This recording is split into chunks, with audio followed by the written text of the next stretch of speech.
Knock sensors prevent harmful spontaneous startup.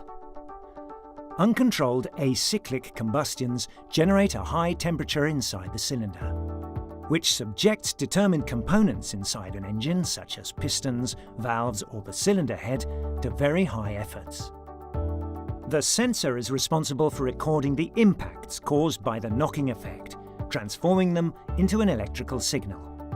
A hoisting device should be used to disassemble this sensor, since the sensor is installed on the engine block and it's usually hard to access. Locate the sensor and disconnect it. Next, unscrew the knock sensor to remove it. Examine the body of the sensor and check for any dents or impacts that could have damaged it. Common causes of malfunction: cracks or breaks caused by mechanical stress, deformations or dents caused by overheating of the sensor, corrosion on the metallic body caused by incorrect anchoring to the engine, loss of signal caused by a broken cable or an internal malfunction of the sensor as a result of mechanical or thermal stress.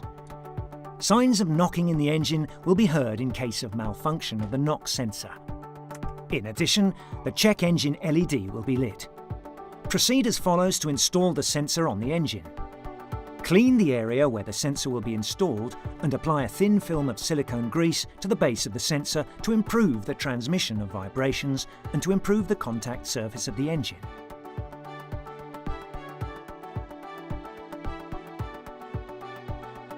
The metallic part of the sensor must be in direct contact with the engine block, with no washers installed.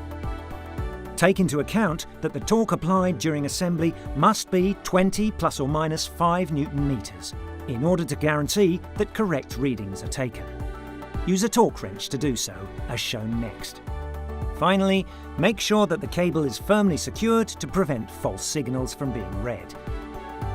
The correct operation of the knock sensor will guarantee the optimum performance of the engine and lengthen its working life.